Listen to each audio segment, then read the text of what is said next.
Alô, meus irmãos, graça e paz, aqui pastor Vilmar Sattler César. Falamos ao vivo aqui da cidade de Caldas da Rainha, aqui no estado de Leiria, Portugal, onde estamos há mais de um ano já, depois de trabalharmos por mais de 35 anos no Brasil no Ministério Tabernáculo, onde iniciamos em 1987 e deixamos em 2022, quando fomos jubilados, depois de 35 anos de trabalho ali, em vários cargos naquele ministério, desde vice-presidente, secretário, tesoureiro, pastor regional, coordenador e diretor e fundador do Seminário Bereshit. Então falamos aqui pelo nosso Seminário Bereshit, fundado em 1992, continua agora online depois da pandemia, com todos os cursos, mestrado, doutorado, intermediário, bacharel e mais de 30 cursos de pós-graduação. Nós estamos ministrando aqui exatamente essas aulas de um curso de pós-graduação, que é no Pentateuco. Nós falamos também pelo nosso CEC, Centro de Excelência da Educação Cristã, que é o seminário aqui da nossa igreja, ADEF. Eu sou pastor titular aqui da Assembleia de Deus Fogo para a Europa. Essa igreja tem 13 anos apenas, fundada pelo pastor Abraham Robson Ferreira. Já está em mais de vários países aqui da Europa, mais de 9 países, e Europa, e América, e África, e Ásia.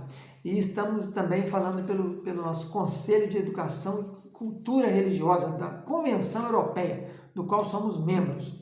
Estamos gravando então, como eu disse, as aulas do curso de especialização bíblica em Pentateuco, agora no módulo 4, módulo do livro de Números. Esse bloco é Números. Esses cursos de especialização são cursos rápidos de apenas 9 disciplinas, com 135 horas aula, 15 horas aula cada curso, onde você vai aprender detalhes, pormenores, né? Especialização, pós-graduação. Então, estamos estudando aqui a matéria número 1 desse curso, que é a marcha de Israel no deserto. Na primeira aula, vimos detalhes principais, que quem era o GPS era a nuvem e o modus operandi era feito através de toque de trombeta, 2 trombetas de prata. Tocava essas trombetas e o povo saía. Vamos estudar um pouco mais agora sobre essa nuvem, né? A palavra nuvem no hebraico é a palavra anã. Anã. Ain, Nun e Nun.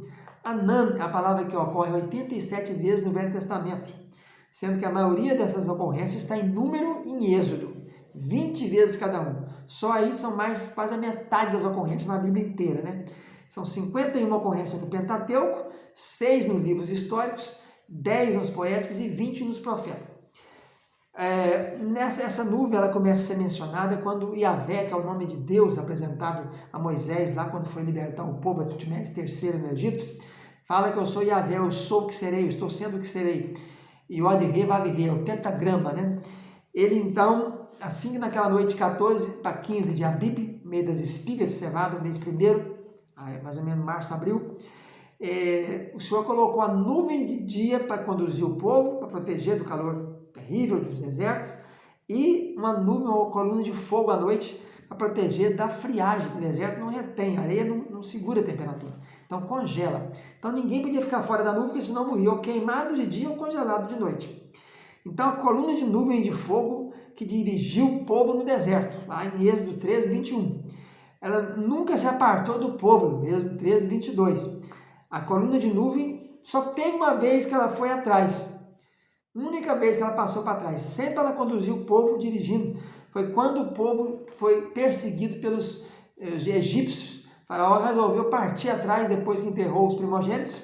E então Deus diz em Êxodo 14, 19, que a nuvem foi para trás. Era de noite, né? A travessia do Mar Vermelho se deu de noite. A nuvem ficou atrás, sendo uma parede. Ela era escuridão para os egípcios e claridade para os judeus. Então, essa única vez que ela ficou entre o campo dos egípcios e de Israel. Sempre ela foi à frente dirigindo o povo.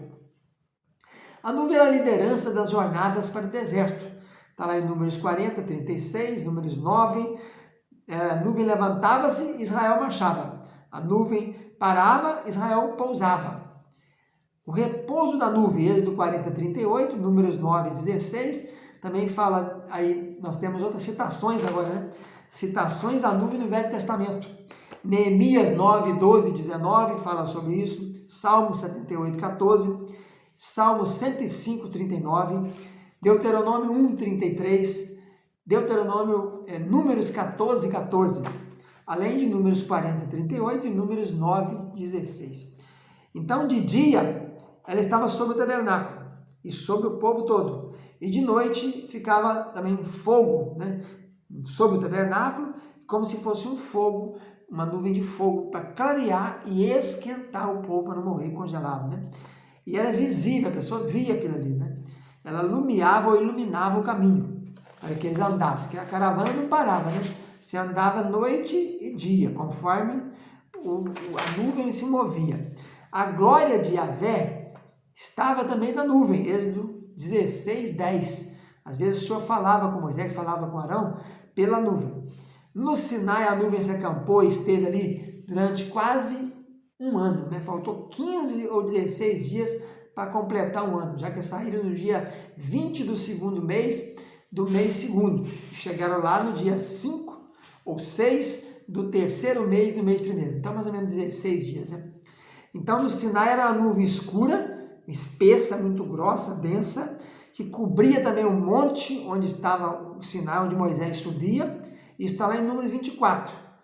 E ela cobriu por 6 dias primeiro, depois que Moisés subiu a primeira vez, em Números 24, 16, e no 7º dia, Yahvé chamou Moisés para dentro daquela nuvem e ele subiu.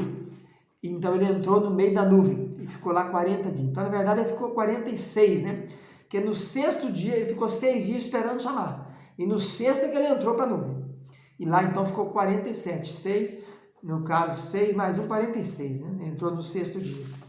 A tenda de Moisés, que ele armou fora do arraial, que também é chamada tenda de congregação, mas tem a diferença, porque na maioria das ocorrências, tenda da congregação se refere à tenda santa lá, a parte coberta do tabernáculo, o santo lugar e o santíssimo.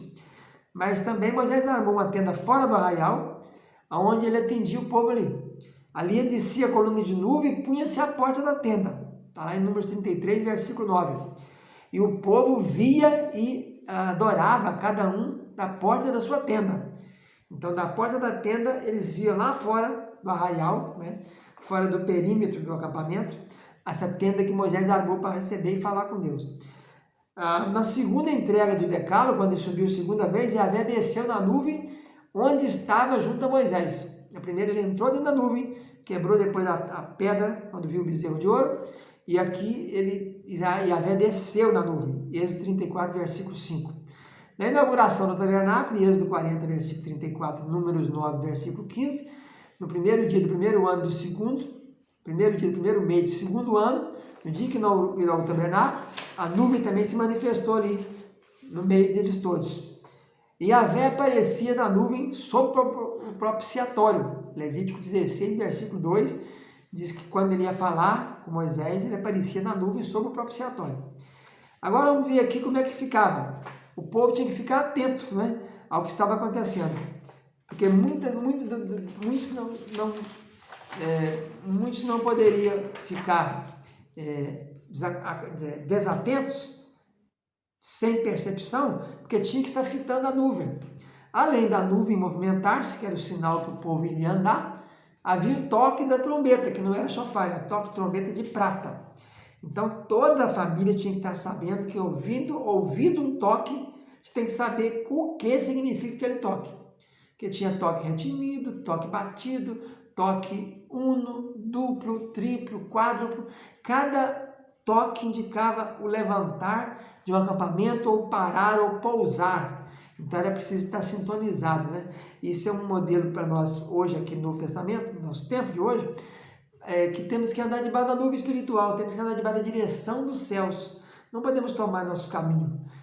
Apesar de pensarmos que o caminho mais fácil é aquele, às vezes Deus tem para nós um deserto, para que nós possamos ser provados e aprender e adquirir experiências, que a aprovação nos gera experiências, nos gera base, firmeza, bagagem para a caminhada. Então a nuvem nos fala da revelação do Espírito para nossas vidas. Não podemos sair de fora da direção dos céus, né? E os céus têm os seus líderes, né? Apocalipse, ao anjo da igreja que está em Tiatira, escreve: o anjo da igreja é o pastor, então a congregação deve obedecer a ordem, as ovelhas devem obedecer a ordem do seu pastor. Isso é estar debaixo da nuvem, né? Ele está debaixo da nuvem celestial, que é o comando dos céus, E as ovelhas debaixo da ordem do pastor seguem a diretriz, né? As ovelhas conhecem o seu pastor, conhecem a voz do seu pastor, o pastor conhece cada ovelha. Então essa é a lição espiritual que nós temos para os dias de hoje. Cada um deve andar debaixo. Por isso que sempre a gente pergunta, você está em qual igreja? Ah, não estou em igreja nenhuma não. Igreja em casa, não existe. Todos têm que estar debaixo de uma nuvem, de uma cobertura espiritual. Fica na paz, tchau, tchau.